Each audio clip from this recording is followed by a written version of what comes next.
And now it's your man Dark Knight with my co-host with the co-most, Pat and the Shell. And this is Eagles Talk, the real Eagles Talk. We're back. We go live in 5, 4, 3, 2. Smash him up, crack that fool. Quarterback whack, yo, sack that fool. Hit him, hit him, hit him, hit him, hit him, hit him, hit him, hit him, hit him, hit him, hit him, hit him, hit him, hit him, hit him. Smash him up, watch that move.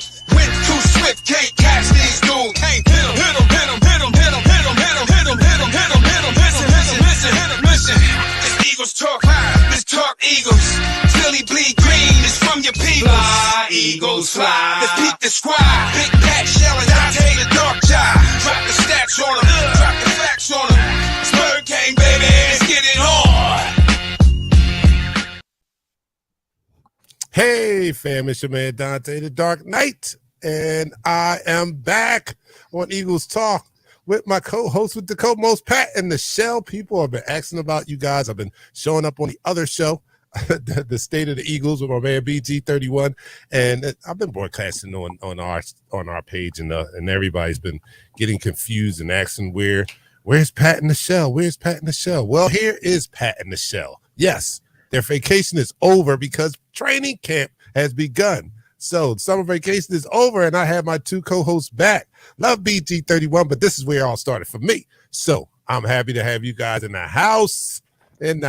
Are you guys? Look, it's the most wonderful time of the year. Yes, training camp. We're back, yo. Training camp. And if we take anything, I mean, we can't take a lot away from what's going on right now. They're just running around in shells. But, when you're football starved, when you're Eagle starved, you'll take anything. I heard a caller on WIP complain about Elliott Shore-Parks giving us a report on training camp, talking about it doesn't really count. They're only in shells. Look, shut up. We're thirsty for any type of Eagles action and Eagles news. And I don't care if they're running around in their shorts. I'm happy to hear about what they're doing in training camp after having to hear all the filler stuff in the off season. Now we got some actual footage, some actual action that we can report on. So I don't care if those guys were sitting around shooting marbles. Give me the play-by-play. I want to know who won the damn game of marbles. That's how thirsty I am to hear about Eagles news. But here we go, man. We're back, and we do what we do best. This is Eagles Talk. We like to talk about our favorite football team, and we do so in such a relaxed manner that we enjoy our favorite adult beverage in the form of shots. Yes, shots are back. Now, let me just report. Last time I saw you guys, I was going on my 90-day, sober. And let me report that on Saturday, it will be my 90th day. So I am well on my way to accomplishing that goal. So while you guys were away, I was still abstinent. So tonight I'm going to still continue to drink. Well, today's nothing real healthy tonight. I'm just drinking some Snapple tea. So I'm going to drink this Snapple tea. And you guys go in there and hold it down for the culture. Pat, what are you drinking tonight? I'm on something new. So I've been doing tequila, a lot of tequila lately. Well, since I started to drink again, I've been on a tequila mode. This is my favorite right now. It's a Romantica, but I'm not going to drink that. This is a nice glass. It's got like 6 of these now. I'm going to try this Tres Agave. Tres Agave? Agave. Oh, all right. Okay. all right. I got to see it. If you said it right, all right. Pat, I got some links to some new spirits brands. I'll send you both. Okay. Tequila, whiskey, bourbons, all minority owned. Oh, great. Yeah, we went to... With the cognac too. Oh, yeah, everything. And Ron Isley got a line too. He was there at the tasting. Wow. All right. So here we go. Everybody, down the hatch for our Philadelphia Eagles. Training camp has begun. Down the hatch. 3, 2, 1. You're now listening to the That's the Oh first time I man, ever had it's that. it's good to be back on Eagles Talk, man, because What up, I like the Tony? other show, but this show here, I interact with you guys. You guys, let me just bring on our fourth co-host because I don't get a lot of interaction with the people in the chat on the other show. They don't do that. So I love to be able to include you guys in the conversation, and I miss you guys. And Tony Barron, our resident from down under, the first person in the room tonight, says, "Yo, Bird fam, what's up?" Yo, I'll tell you a funny story. As I go to the second person in the room, that's Ed Clinton. He said, "I thought I What up, missed you." No, Ed? Ed, we're here, Ed. And JT is in the house. JT, we're trying to set up something where we come down there during the year. You've given me the location. I just have to have our guy reach out to management and see if we can make that happen. But if at all we can make it happen, we want to be down there. We want to experience a game with you because you come up and supported us so many times. We want to come down there and bring the show to you. So we're looking into that. How have you been, JT? How have you been? John Batiste, our resident from South Carolina. Bird Gang checking in. That's what's up. That's what's up. BJ is in the house also. How do they judge these camps when they're in shorts? Yeah, I get that part. But, on the first day of camp, I'm happy to see them in shorts. I want to hear anything. I want to hear. They've been going so long. I'm thirsty for any type of action or any type of report. So I'm happy with the shorts. Okay. So here's a funny story. I'm on the other show, and some of you guys do tune into the other show. So I forget that. Who was it? Ooh. Oh, Bill Crow. I remember Bill Crow. Oh, was he? Yeah, Bill Crow's in his chat, and my other co-host says something like, he's really over the top with his Eagle loyalty, and Bill Crow was like, man, he said something about. He called him a D-head. He's like, What? And I had to take his comment out. I had to delete it. Like, yo, Bill, whoa, chill. Let's play nice here. Let's play nice. Like, Oh, they're not playing nice with the other folks? no, they wasn't Come playing on, nice yo. with BG, man.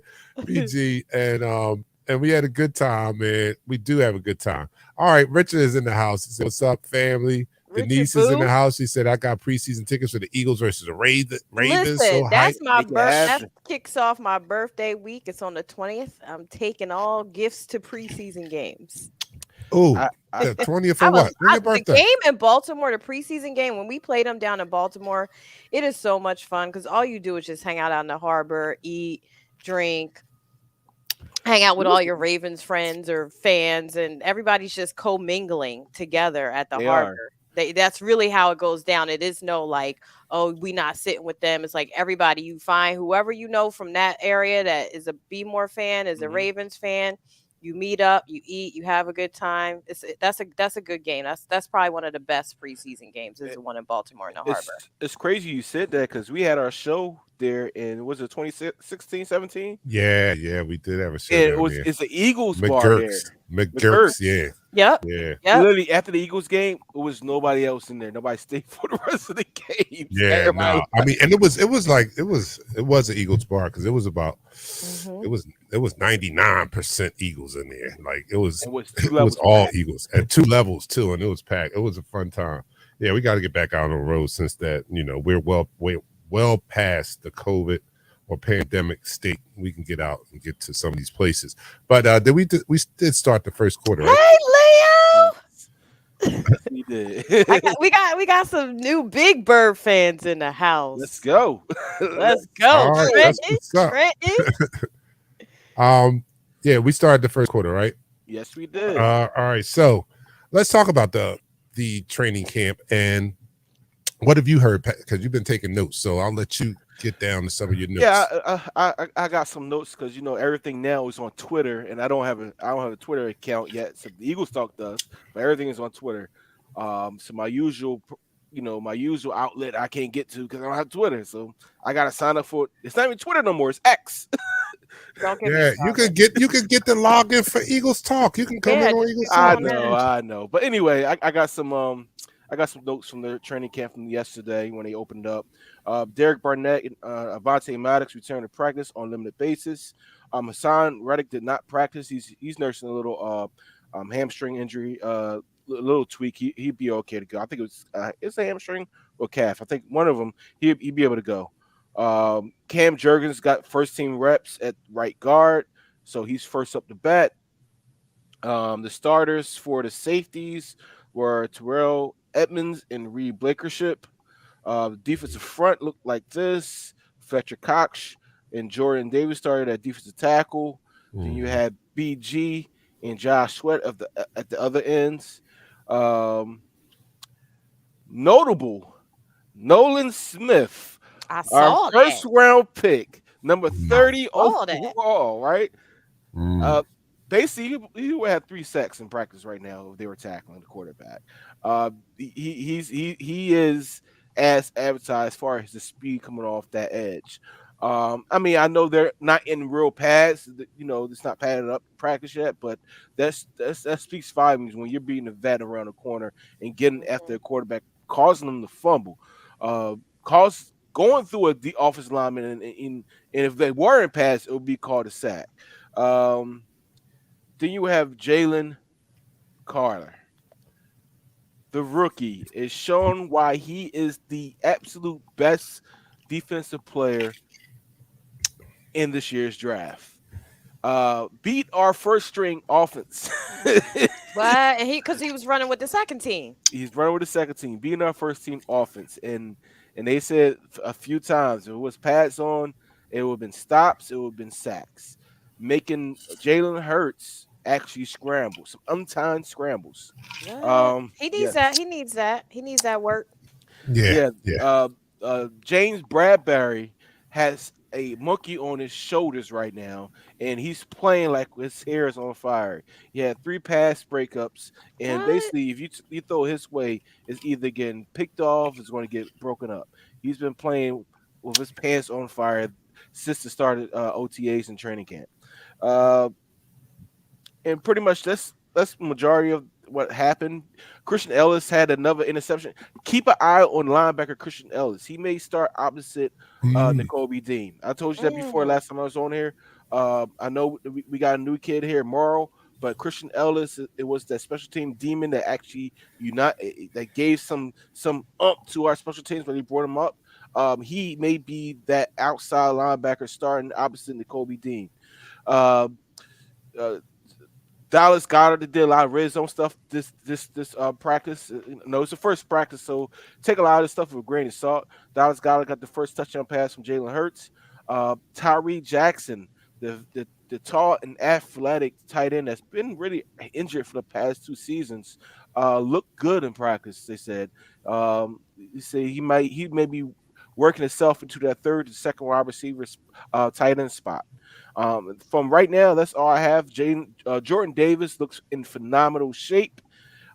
He really took to heed this offseason to get into better shape to be ready for this grueling season. But besides all that, that's all I have from all the notes that I was taking and all the stuff I could find. Oh, that is wonderful news to hear that our first pick in the draft is having a good training camp opening day. Training camp, we understand they're all only in shorts and shells or whatever, but you're still encouraging to hear that. I mean, what's the alternative here? Look, Jalen Carter looks bad, so I'd rather hear that he looks good. Hopefully it translates or carries over to when they put the pads on. But that's very encouraging. No surprises in what you named as the depth chart coming into camp on the defensive side of the ball. I kind of figured Fletcher Cox and Jordan Davis would be the starting tackles and BG, but there's a surprise that Nolan Smith is running with the ones. No surprise with the safeties. No surprise with Cam Jurgens. We just have to wait and see if that's how the depth charts end at the end of practice, because we know anything can happen in these camp battles. And so what are your thoughts, Nichelle, on what you hear from the reports? I mean, it's totally promising and exciting that our young bucks are stepping up. And shout out to Hemi, because he's on YouTube and Facebook. Hey, Hemi. He doing both channels for us. That's what's up. But seriously, that's what we want. We want to keep this train moving, and it starts with making sure that we are drafting the right players. So it sounds like, once again, Howie does it. Yeah. Once again, Howie does it. I got to give him his props. Remember where we were a couple of years ago? with our draft picks. We weren't having these kind of conversations. Not Absolutely even not. during training camp. We weren't Absolutely not. excited. We was No, ready to we get weren't up. Like excited. we was Right. calling for his head. Like, get him Right. out of here. Right. So listen, all props to him that these picks are working out, and it's only one day, so we got a lot more to see. Yeah, I'm it's, excited about these young bucks, and the fact that we did bring in so many Georgia Bulldogs. I think that it was brilliant. That was a brilliant move to keep players that already know each other together. yep. And the competitive drive that they already play at a high competitive level in the SEC down there with Georgia, where they play Alabama and all those top tier teams. I Mhm. mean, last year that historic defense basically blew most teams out, and we got most of that core defense. That's all that matters. That's all. And wasn't one of them was filling in for BG that was running with the ones. Nolan, he was filling in for BG. Was he in No, his? no, he's rotating on the second team defense. Uh, Who was the one on first? That was it was first team snaps. BG and Josh Sweat. Okay, I got you. Yeah, but they were rotating. That's look. You can look for about 15 to 20 reps per game. That's how much they're going to rotate, I believe. No, Smith was on first team red zone defense. Red zone, filling, yes. filling Red in for zone. BG. Yeah, Red zone. yeah, and they I said he mean, looked really good. the thing about it is it's the first day of camp. You got some of these guys that's going to their 13th, 14th year. Hmm. They do have some different deference, so that they can't sit there and take every single snap. They have to rest. And Yeah, like Dark Knight said before, the philosophy of the training camp is to not push these guys that they have done in the past, and has paid dividends that we had healthy players for the past 2 seasons. I mean, we had 22 out of possible 22 starters in the Super Bowl. That doesn't happen.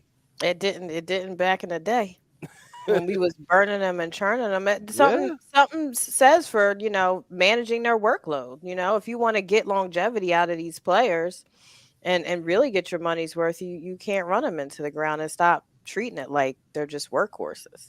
correct. You gotta What you take care So of your prize. what you think, Dark Knight? let me go to a couple comments here. Let's see what the people are saying out there. Leo is in the house. He says Barnett restructured his contract Oh, today word? too. Oh Yeah, wow, that's I good just to got know. that information. Yeah. All right, so maybe he'll stay around. And are Yeah, you a he might. Leo? You're a Leo, Michelle? I am. Speaking Okay, of all right. So Leo. JT says, That's well, right, yeah, Leo Leo. season. His birthday is tomorrow. Happy birthday, JT. Okay, what's good? They the best. Okay. Denise is in Listen, the you house. She said, I already think know. our D is going to be great. I think so too, especially if these young guys come in and start off without a lot of transition. If they are doing this well in training camp this early, I mean, again, no pads or anything like that, but it's encouraging because if their progress is accelerated, then this defense gets back on track a lot quicker. Because I thought that the defense might be the unit that takes the most time to get up to par, because we have a new defensive coordinator and we got 5 new starters, and some of them may be the young guys. So the faster they get on board, the quicker this defense is looking like a dominant defense. And I hope it's coming right out of training camp. I hope that's the situation there. Here we go. BG says, BJ, I'm sorry. What battles or storylines will you be watching? Well, if you see me all summer, I have picked a bone with Quez. That's one of the position battles I'm having. I'm going to be watching that third wide receiver, because Quez, as I've been saying, and I've been saying it all summer, he comes into this camp, in my eyes, if he was a stock, I have him as sell. I have him as sell right now.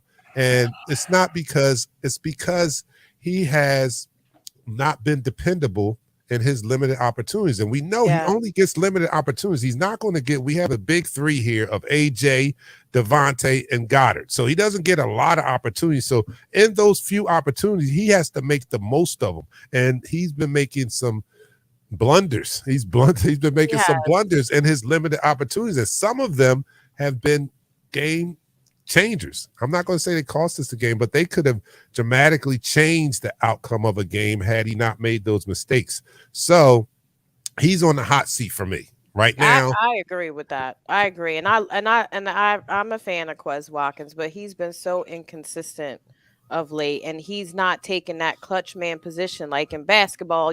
That's that sixth man that when he coming off the bench, he's going to produce.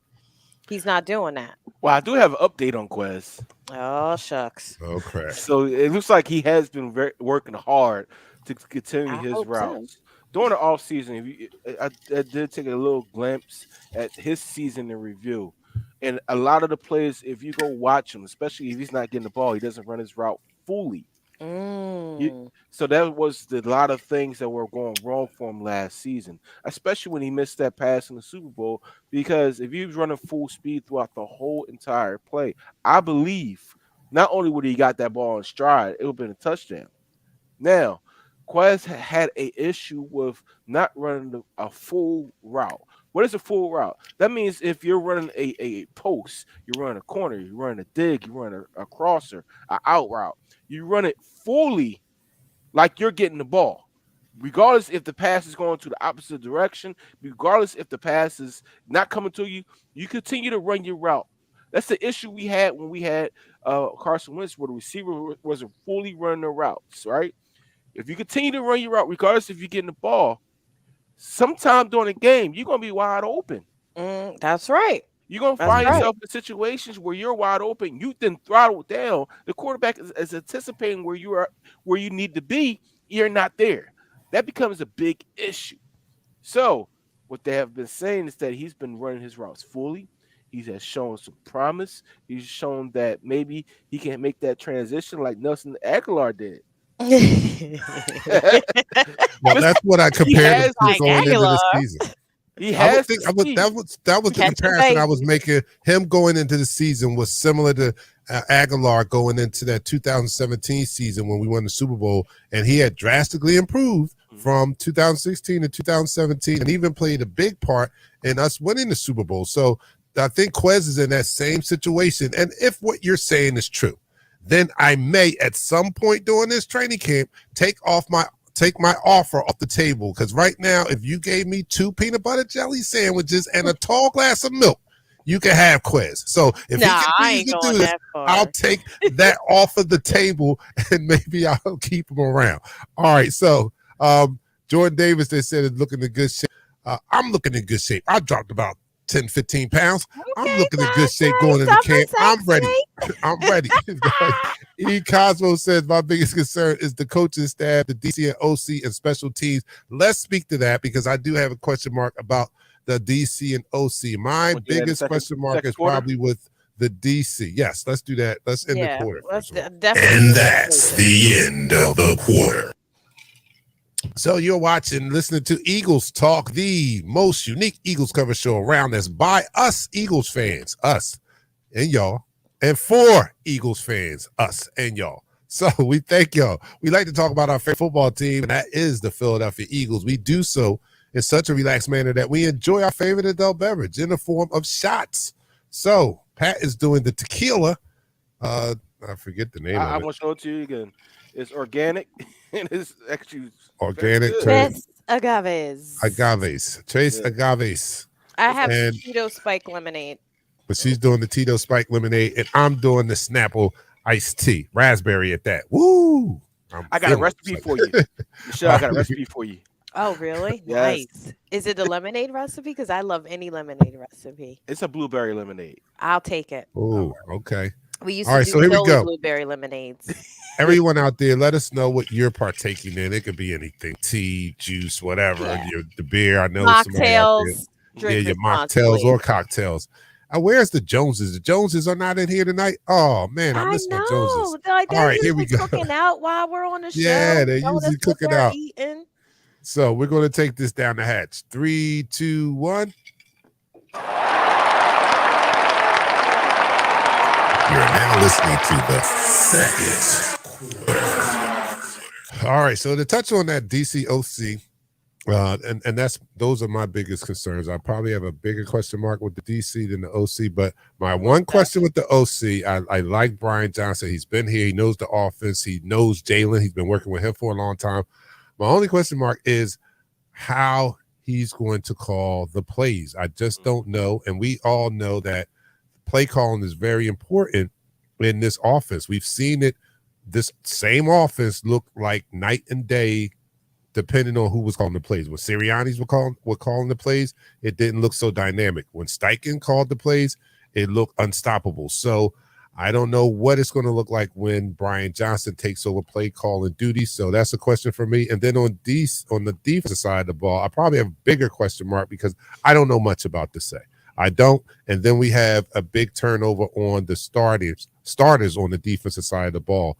So I probably have a bigger question mark about how the defense is going to look. I do like the talent we have, but I have no clue on Desai's how you pronounce it? Desai's philosophy or anything like that. I do know he's a disciple of the Vic Fangio camp, so I just don't know. So, but you speak to it, Michelle. Tell me, what are your questions or concerns? Before I get to concerns, now you notice how they promoted Brian Johnson from within to OC. Mm-hmm. You think they did that because they kind of learned their lesson by not promoting Deuce to OC? Maybe, yeah. Just saying. Well, I thought they did promote Deuce to OC. No. He was promoted to OC and assistant head coach, wasn't he? No, assistant head coach. That was no. They didn't. That give was him what he OC. got in lieu of not naming him Getting OC. That's why he left. Got you. Do you know? They like you said, Michelle. They probably learned their lesson and understand. Yes. You got to understand something. Brian Johnson's been with this kid at quarterback since he was a youngin. Mm-hmm. You know, so I think the being familiar with what he does best is going to help this team. And also that he was here last year with that same offense. He know what works and what doesn't. Brian Johnson was a dynamic quarterback in college, so he know what works and what doesn't work. Isn't that what the OC does? Call the plays? Yeah. They said no. Deuce turned it down because he wanted to call plays and they weren't going to allow him. Okay. So, and another thing, I don't know if Deuce, because it's well documented that our owner likes to see a high flying passing attack. So I don't know if that was Deuce's philosophy. Maybe that played a part in it. I don't know. He's a run first we guy. know Brian Johnson. Yeah, he's a run first guy, and they like to see a high flying passing attack. Brian Johnson, former quarterback, you're probably going to get that out of him. Well, you're going to get that anyway because this is the type of offense we run. So I'm excited to see what Brian Johnson comes up with now that he takes the reins. I think his take on running an offense is going to be a little bit more fresh, that he has a chance to be creative with it. I think he has an upside personally for me. And I'm more worried about the defensive coordinator than I'm not too worried about the defensive coordinator because really the defense is always, no matter what, defense is always ahead of offense. Now, from what the players said during the interviews yesterday, the philosophy is almost the same as last year. The verbiage is different, and some of these players have played with this defensive coordinator before, in Minnesota, wherever other stops he might have been. They're used to the verbiage. It's to get all the players is getting familiar with the actual language than the actual plays itself. They're more familiar with the plays than the actual language. So that's what they got to get used to. And Fletcher Cox said, I just need Nakobe to step up and be that controller in the middle, because he's going to be that clog to make this defense go. So I'm not too concerned about. I think the defense is going to be even more aggressive than it was in the years to past. I think you're going to see more press man coverage than you have seen in the past. Well, this is what I'm hoping. All right. I think I say this like every year, hybrid defense, whatever, and it doesn't happen. I just look forward to what Desai brings to the table. Now, back to BJ, Brian Johnson, he was in that offensive coordinator's room last year.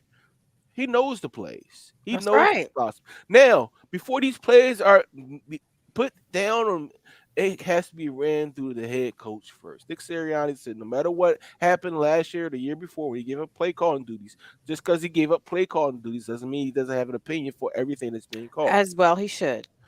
So he said everything runs through him before he gets the green light to be used. Mm-hmm. So with that with that in place, I think we're going to be.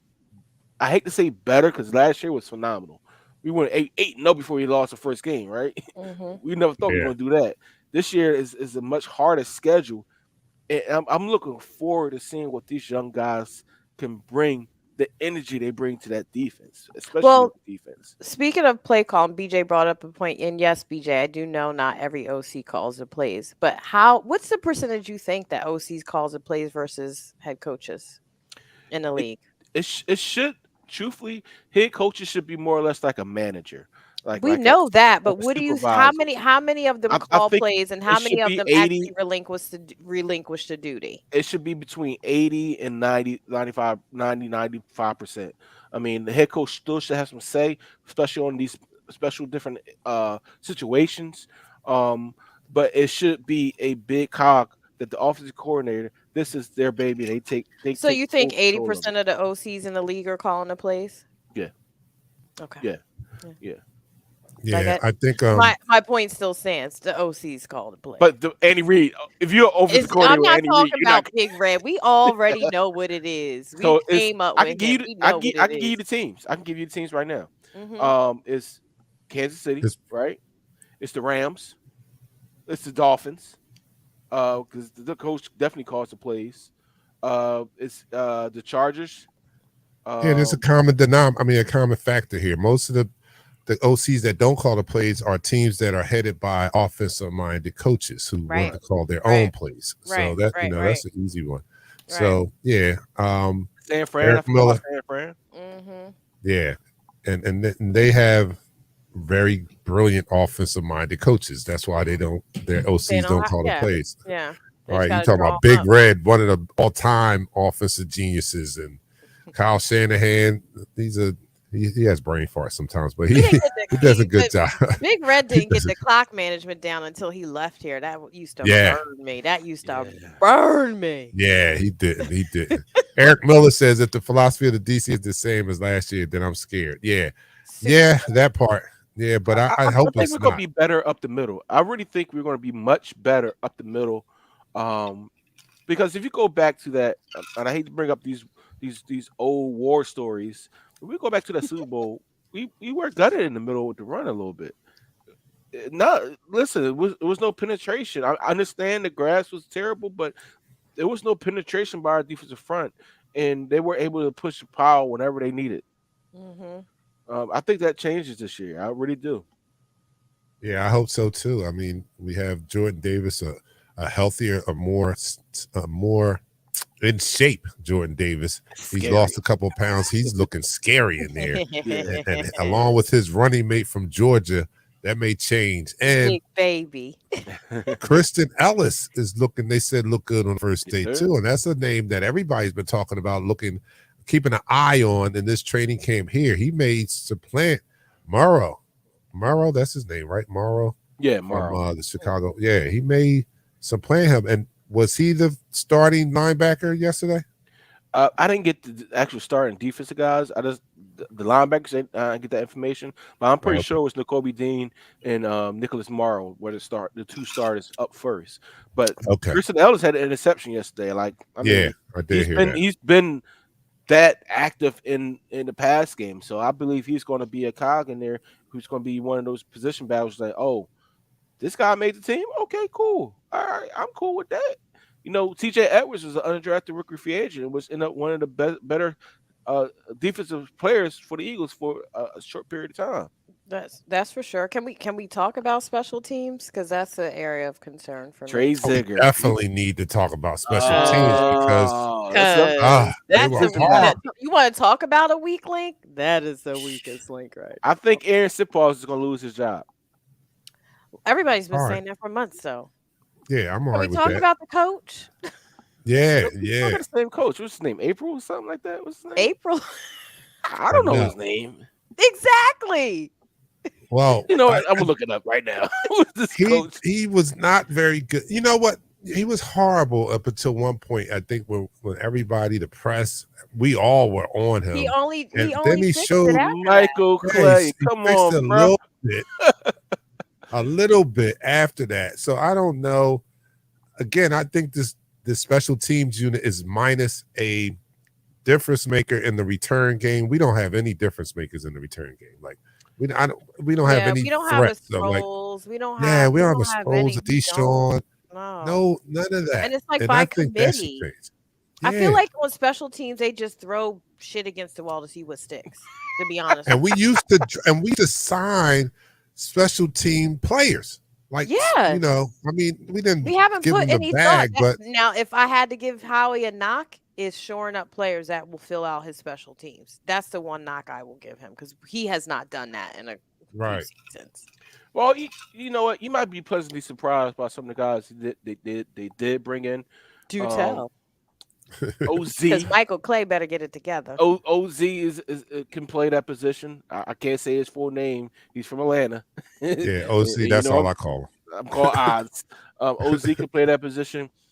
Charleston Rambo, even though he might not even make the team, he does give you that punt return factor. And that's just how he can make the team. Brenton Covey, yes, all he do is catches the ball. That's all we need on punt return. He No, called a no. crash test, Kobe. Shut up, No, Willie. the Yes, White it Brown is. makes a good point here, and the coverage needs to improve too, because that's It what does. killed. That's the actual part that killed us in the Super Bowl Mhm. was that long return. It The is. coverage was horrible. Like you got to tackle somebody out there, and I don't know, and that's what I'm talking about. We used to sign special team players for the coverage. You know what I mean, like, I mean, we didn't invest a lot of a roster space for them, but like at least one or two people a year, about 3 or 4 years ago, used to see come in just for special teams. We need that. Yeah, We you need need that. speed. This special teams is always a suicide mission. We already know that. So whether you're in coverage or not, you need speed. You need to get either crossfield, downfield fast, and you need when you're on coverage, you need to make a stop. And I don't see them really putting any effort into it lately. So I'm interested to see if they can make a turnaround. I'll be surprised if we look at our special teams this year and say, you know what, they didn't improve. Because from what they did last year, just a marginal improvement is a huge improvement. So Mm. I think by changing over the punter, right? Because that kick in the Super Bowl, he dropped basically he wasn't supposed to kick it there. He kicked it into the position where the guy can get into the return. You never do that. You either kick it to the side of the actual where the return is set up at, so all your defensive guys are going actually on angles and they can attack Right. that wedge, That's right? right. When you kick it away, now all the guys are going away from that actual wall, and the wall is set up now for them to pick each player off like they did in the Super Bowl. Mhm. So it all hinges on first the kicker. No, I'm sorry. Special teams coordinator being a little bit more ballsy and being, you know what, I need this player to play this. Yeah, like need this player to speak play this up, pound your chest with the Alright. head coach. Like I need these people on special You remember teams. at one point Malcolm Jenkins and McLeod was on special teams. Mhm. They were starting. And we need that. Yeah, I mean, what is this a I mean, sign they of the tried to generation we have put, today? Like, what? That's the hunger. Like, that's how people like Ike Reese made their living. Was making the team off of special teams because they were high draft picks. Where's the hunger for those who are not going to be the starters to come in and make their mark on special part. teams? Because that's where you gain the eyes of the coaches. Like, you're not starting, you might not get significant snaps. So the only place you have to shine is to go out there and do something on special teams. And I don't see that hunger in our special teams unit. So, you know, kudos to those veterans that have to go out there and set the example, which shouldn't need be. I mean, these young guys, if you know you're not starting, that should be going balls to the wall. yeah, you should be going balls to the damn wall to get out on the field. And that's where you make your mark on special teams. So last year I was kind of pointing the finger at the coach. You know, I just did I had nowhere else to go. Like I blamed the coach because they looked that bad. Like, you know, so I was thinking like all the coaches can't be doing that. all the players can't be that bad. It's got to be the scheme or something. Yeah. So Ed brings up a really good point though. Now that anything, you know, they're going to be calling for fair catches because anything. Well, that's on kickoff. That's on kickoff. Okay. That's on kickoff. Yeah, they Anything kind on of took kickoffs away. Like that. So That they've means been nothing. trying to take the crash dummies out of kickoff for the longest. And some of these players, that's how they made teams by just breaking wedges up, right? Listen, throwing, literally going down the middle of the field. You see an offensive lineman and a fullback come together, and you throw your body into that and break the wedge up. I did that once in my life. I would never ever try. All right, listen. You hear his voice start cracking. He's like, I have He's like, much. I would never I do have that much again. respect for anybody that runs down there and at those times back from 2000 and from when I played football from 97 all the way up to 2007 before they changed that era of football. Even though they were changing it a little bit, that era of football still had the kickoff and they had the wedge. 2008 is when they got rid of the wedge, right? But when you had to go run through these guys or get bowled over, we don't have that no more. They took that away from football. So when you take that away from football, you take away the fullback. The minute you take away the wedge, right, you took away the fullback. So when you take away the fullback, what happens? The team gets faster, right? The team does get faster, but they get weaker. So now you have more wide receivers, more scat backs than you have bigger running backs, bigger linebackers. To see the change of linebackers. It went from you needed somebody a hawking size of 6'2", 240, 6'4", 250, a Jeremiah Trotter. Like you don't see that nowadays. You got these guys like Micah Parsons. No, that's a dinosaur. They're dinosaurs now. Yeah, who's 6'1". We got who can rush the pass like LT. You got Kobe Dean, who's 5'11", that is a tackle machine. Like the game is changed because the league deemed it necessary to get more points and be a better product. Realizing that when that happens, a lot of things going to happen, especially with our team. You take away those studs. There are no more Ike Reeses. No more Ike Reeses. I mean, Christian Ellis might have been the Ike Reese, but he might end up being a starter now. Shout out to Ike. Yeah. Ike Reese could be a Hall of Fame special teams player. There are no more Brian Mitchells. Y'all remember Brian Mitchell? B. Mitch. That's my No more Allen Rawsons. B. Mitch. Shout out to B. Mitch. You can't just hold up. What happened to Buda Baker? Buda Baker, I'm sorry, I didn't mean to cut you off, but Buda Baker, didn't he sign an extension or something with this team today? He's not with us. Yeah, he's not coming, Khalil. He's not coming. He signed an extension with Arizona. I heard that today. So he might not be coming.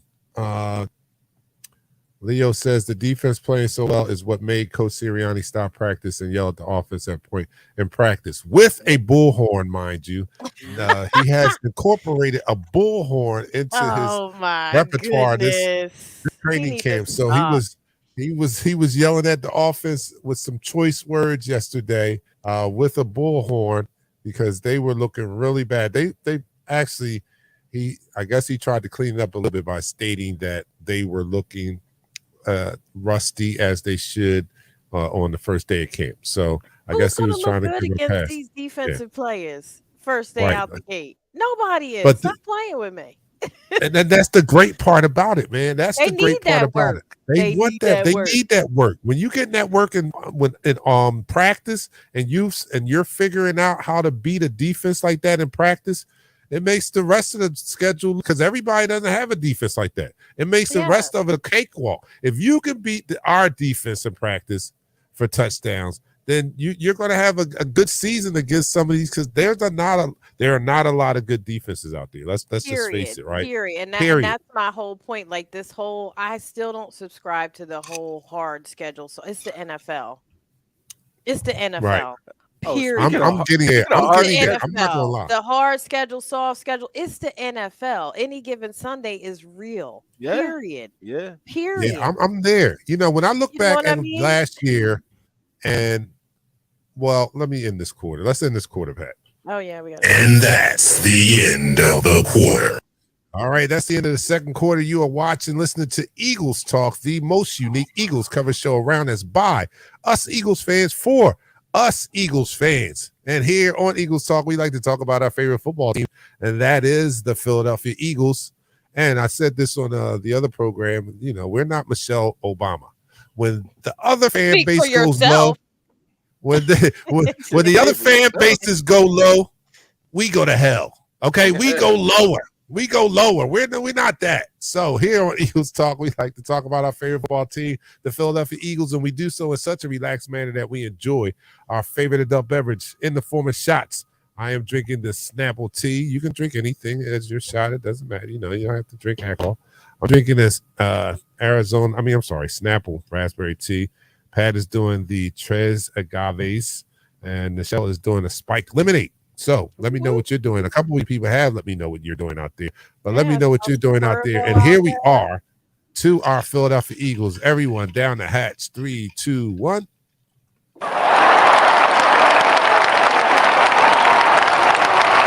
You're now listening to the third quarter. All right, so I was going to say, as I look back on last season and how great that team was, how dominant that team was, I don't think like it really mattered who we faced last year. Like we put everybody to bed, and even the Kansas City Chiefs were it not for the field. Now, don't get me wrong. I think Andy Reid did a great job in adjusting his offense in the second half. But even with that, we still were pretty dominant and just a half away from winning that game. And to me, like, I think we have the potential to do that this year. So, yeah, I'm starting to move away from – I know it's a tougher schedule when you look at the teams that are on the schedule. But when we get in our bag and we're rolling, like, it doesn't matter who's on the schedule. Like, it really doesn't.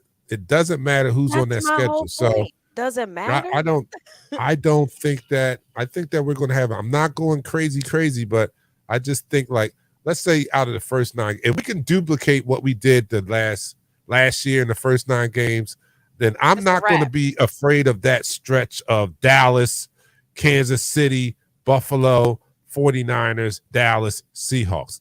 That's the that's the toughest stretch that we have in our schedule. But if we start off 8-1, I won't be nearly afraid going through that stretch at that point. They say iron sharpens iron, and we already a sharp piece of iron. Jalen Carter just said it. I don't know if y'all heard a little interview yet, right? Come on now. Jalen Carter was like, you know what? I look forward for this season. You know, they say we had the toughest schedule, you know, and I look forward to playing. I want to dominate the Cowgirls. He said, I want to dominate Dallas.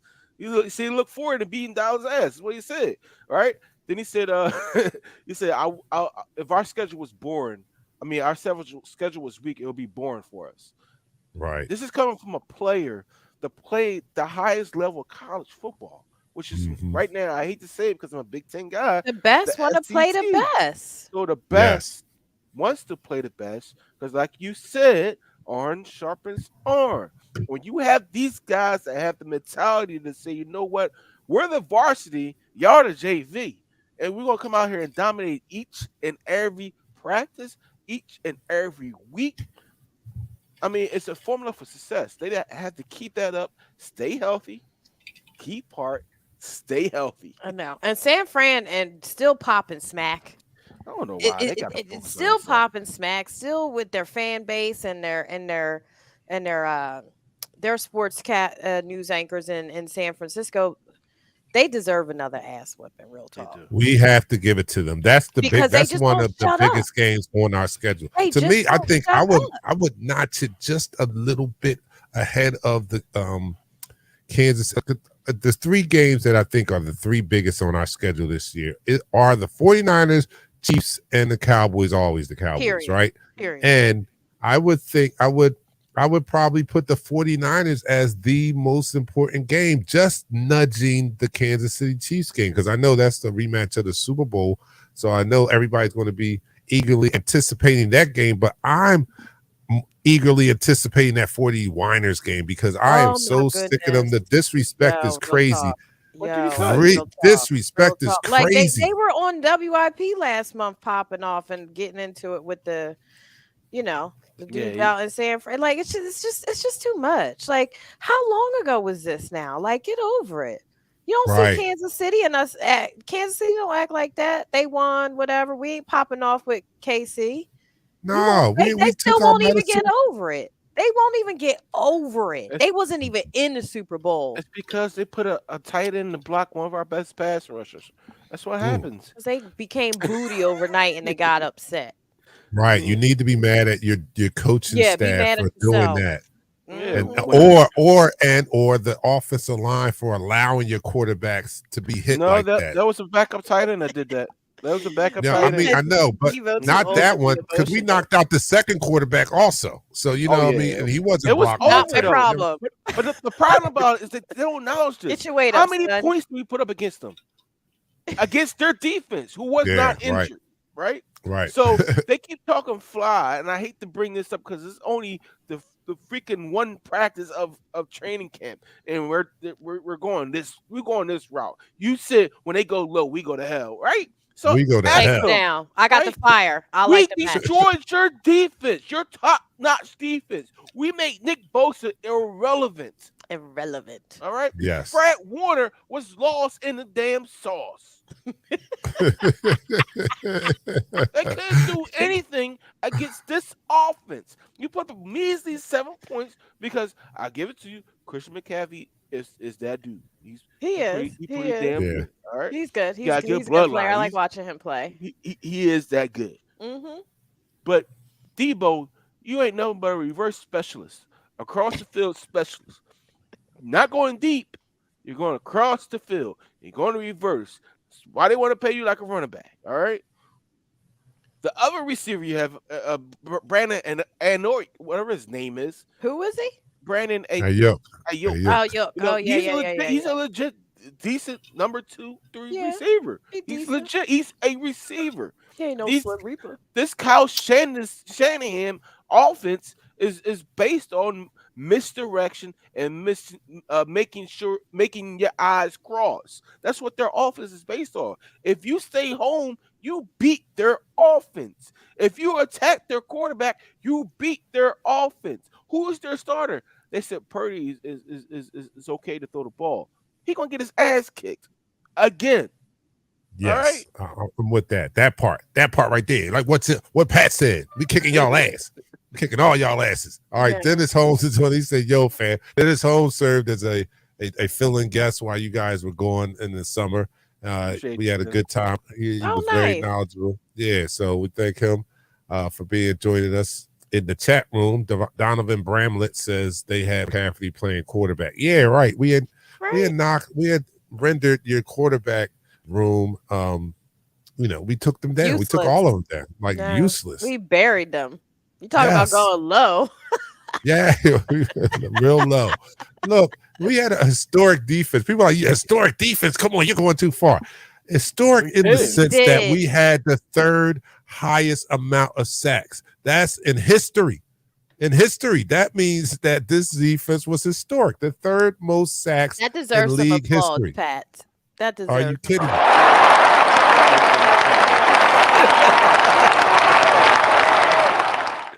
And just missed the distinction of being the best defense in the league by a few yards. That's it. So, But you know what? What you just said, Dante, it's a culmination of us having a nervous breakdown with our defensive coordinator all year last year. I know. And He we were stressed us out. third in the NFL history in sacks. We were number 2 in total defense. And the thing about it is we were very upset at our defensive coordinator because his philosophy doesn't bode well against pass happy teams. It doesn't. Right? Mhm. Or if a pass happy team has an adequate running back and a decent offensive line, it didn't work. No, It didn't work.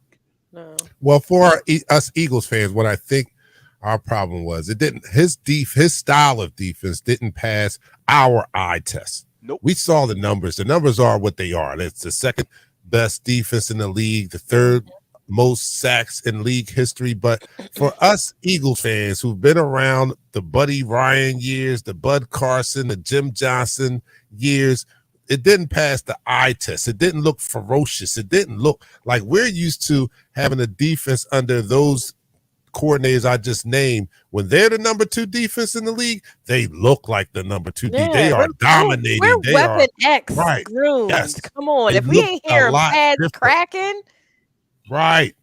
And it didn't look like that. Although he did his job number wise, did. it didn't pass the eye test for us looking. But was from it TV. him or was it the personnel? Was it the players? It was him. I think because I still give more credit to the personnel than I do to the Gannon because no, I that's hate what I'm Gannon. talking about. Do you think we got those historic stats because of him or because of the players? The players, I think the players. Exactly. The players. Exactly. We had way more better players that could play more of what we needed to play. Like James Bradbury and Darius, like they're not no slouches. I mean, our safeties were, yes, they're suspect, but when you had CJ Gardner-Johnson playing, right, and whoever second safety we had, Marcus Epps, that defensive backfield was top notch at one point. It was one of the best defensive backfields. I mean, our linebackers wasn't all that great. TJ Edwards was a tackle machine. Kazir White started off strong, then he faded because he's a converted safety. I mean, that happens. But our defensive line is what really made that offense. I mean, that defense grow. Like our defensive line, when you have sacks by 4 players, 10 plus sacks from 4 players on the defensive line by itself. Yeah. What Hassan had 17 sacks. 16 and a half, something like that. Brandon Graham had over 10. Fletch, I think, had double-digit sacks. Jonathan Hargrave had 10. Josh Sweat had like 10, I think, almost. Or if he didn't have 10, we had 5 players with a double-digit sacks. That actually makes the life of a defensive coordinator much easier. But you gotta have some cojones, man. You gotta say, you know what, F this, and go out there and win in style. Let the players play the game. Don't just don't let the game come to you. You force their hand, and that's all we were saying last year. We loved the outcome of some of these games because our offense took control, but we needed our defense to step up and smack some of these teams like we did San Fran. If we play like we played against San Fran all year, right? If we played like that all year, I think we've been undefeated. Yeah. And then we almost with that. We went, Jalen went 14-1 in the regular season in the games he played. And it's an argument that he might even went 16-1 had he played and not been injured.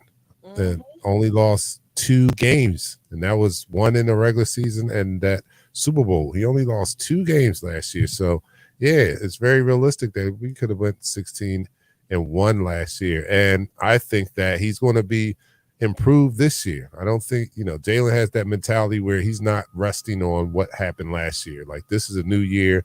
He's going back to the lab to work on his game, and his ceiling is still not in sight, in my opinion. It's not in sight. I still can't see his ceiling, and it's total disrespect for him not to be named a top 50 player in the NFL by PFF. That's total disrespect. And the national pundits, national analysts are starting to follow suit again, listing him at number 6 on some people's list as the 6th best quarterback. So here we go again. Going into this season, disrespect for our quarterback, and then he has another chip on his shoulder, even though he's gotten paid. He's the type of person that really is going to try to prove these people wrong. It's not. I don't even think he's going to try to prove these people wrong. The disrespect, like, there's still disrespect to him in the offseason. This man played in the Super Bowl, and they got him ranked 6, 9, not even in the top 10. How, Sway? How? We gotta be pissed. All right, I'm upset about that. I get that. I get that Mahomes is better than Hurts. I get that A-Rod, because he's still playing, is better than Hurts. I even get they put Joe Burrow and even no. That's I don't it. think Stop Rodgers it. is better right now. He's on the same. Justin Herbert. They put Herbert right there. That's what kills. He's on the Herbert, same level. no. He's on the same level or above Josh Allen. But that's not what I'm mad about. What I'm mad about is the disrespect they have for Devontae Smith, the Slim Reaper. 96 catches, over 1,000 yards, right, as a receiver. I think he had 11 touchdowns last year. He's ranked the number 100 player on the NFL listing.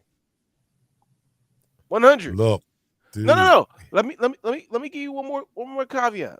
The quarterback for the freaking Chicago Bears is about 20 spots ahead of him. Yeah, it's a lot.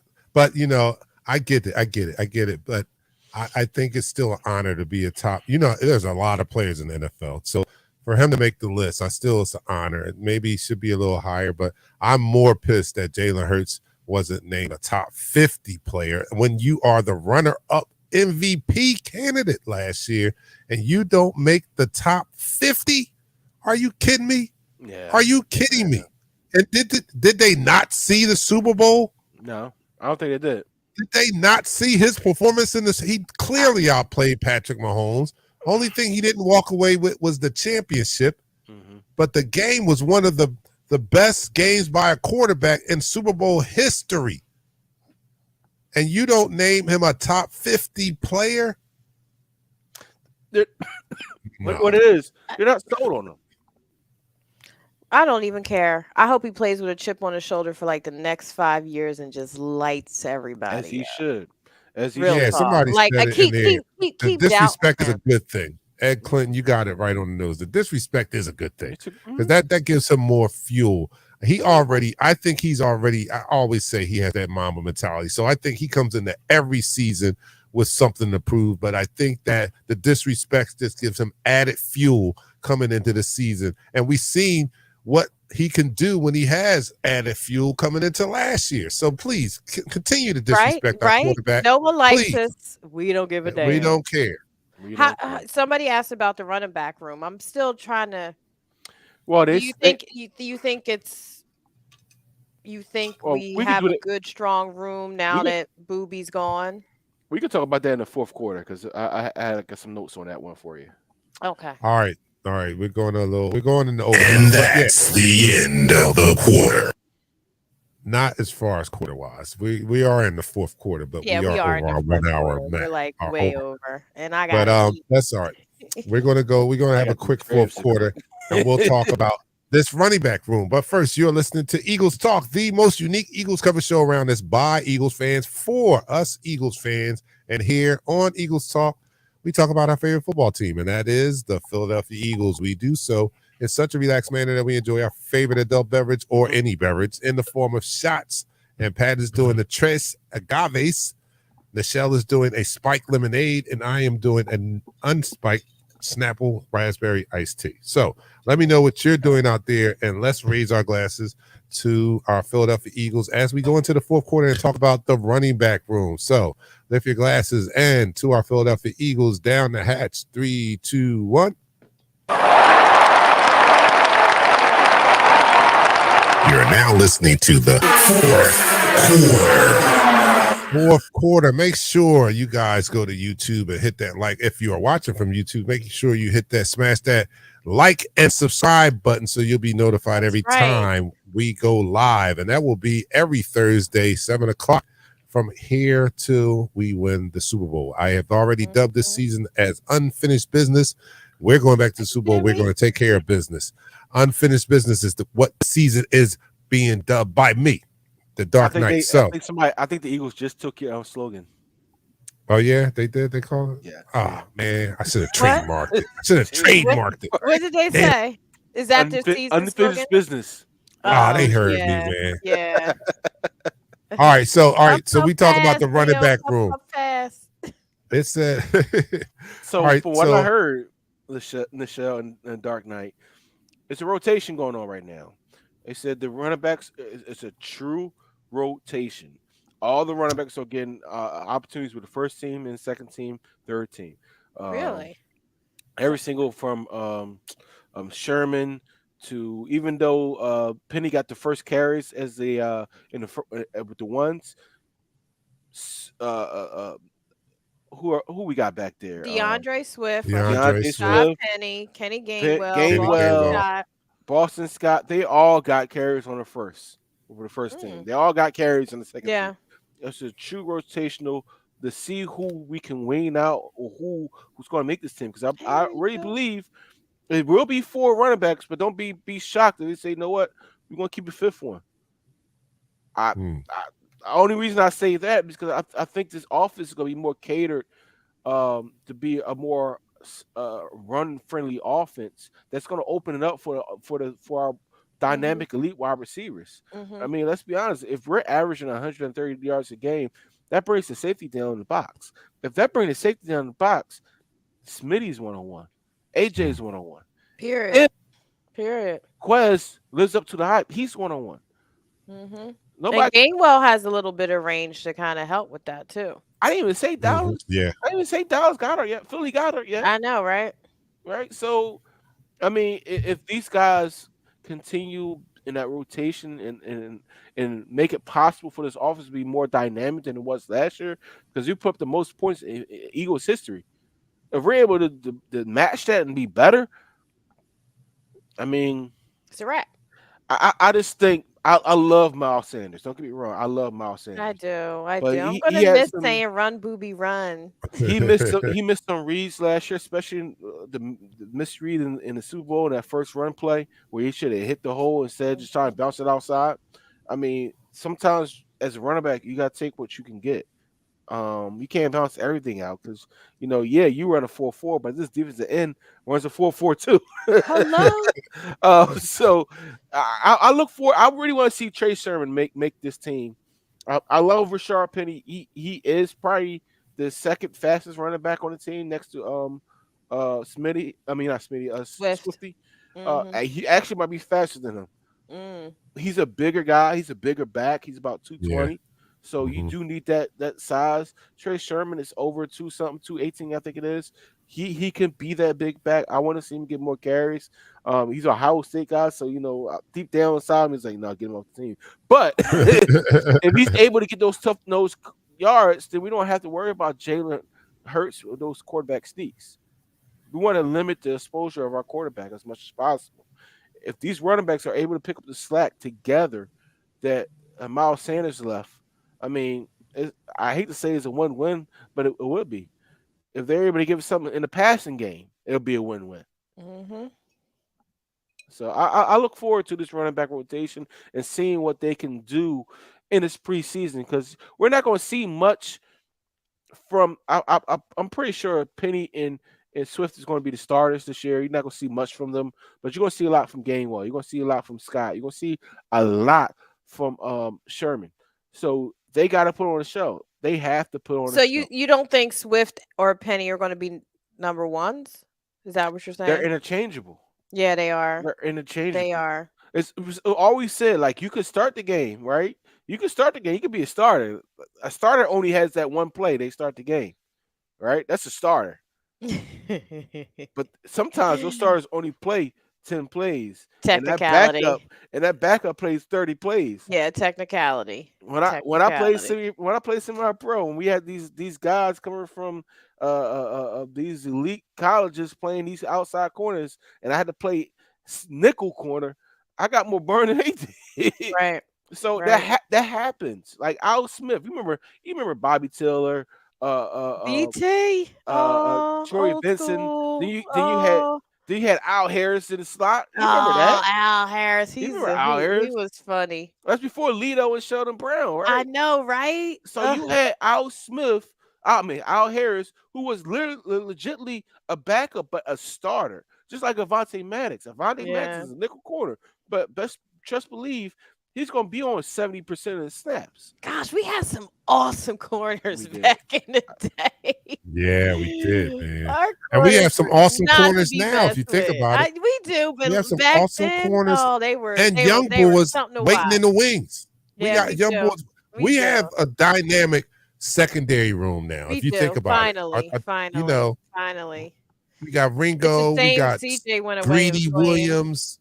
We got some young boys in the room today, and our secondary is looking really good. I like it. I like it all. I just wonder how quickly everything comes together for that defensive unit, and if it does come together, the sooner it comes together, the more dominant we're going to be, and especially if we can take anything away from Desai's press conference in which he spoke that type of language that we like to hear. Making the offense feel us. We like that type of talk. So we'll see if he can back it up and give us that violence on defense that we so long to see. We like to see violence on defense, you know. And he wants to make it his own. He doesn't, you know what I mean? He was around for all the criticism from last year of Ghana. He already know what it is. You know what I'm saying? He already know what he's up against. So I hopefully he will take what was done last year and even build upon it. Because I would like to be number 1 across the board. The hell with number 3. So I'm gonna be honest with you. The position I'm really super worried about.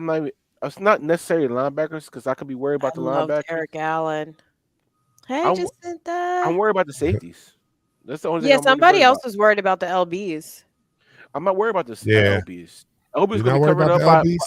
They're gonna be covered up by the defensive line. Defensive line is gonna cover up our linebackers. Mm-hmm. And when you're able to take on a double team, that frees up your linebacker, regardless of where he's at, his size. And I already saw it with Georgia.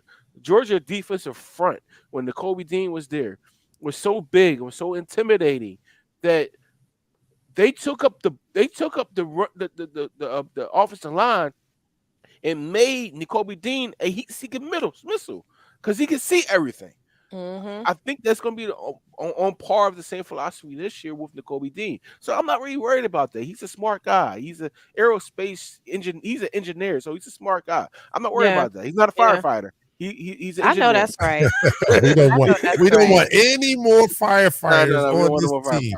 No more. And I think we're not even giving credit to. I mean, we talk about Jalen Carter, we talk about Fletcher Cox, we talk about Jordan Davis, but Milt Williams is on this team. Milt Williams was a big contributor. Marlon T, that's all I can't pronounce his last name, but Marlon T is a D tackle on this team that contributed heavily last year. It wasn't just all Hargrave. We got a defensive tackle rotation that is solid. So don't forget those guys. I love Milt Williams. I love him, and I think he's going to be even a bigger part of that rotation with getting more snaps this year since Hargrave is not in the building anymore. So I love our defensive line. I agree with you, Pat. They do take a lot of, like your brother would say, those linebackers can play in a tuxedo behind this defensive line. They're not going to get dirty. You know what I'm saying? They're not going to get dirty. That defensive line are going to keep them clean, man.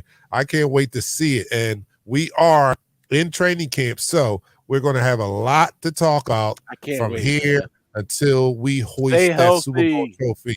Just stay healthy, man. I say that, and getting to the end of the show, it's about time. We've got to get out of here, but we thank you guys for coming back and joining us for our first show of this new upcoming season. Our team is back in training camp. We're happy. Give us an applause for that, Pat. Can we get an applause for that?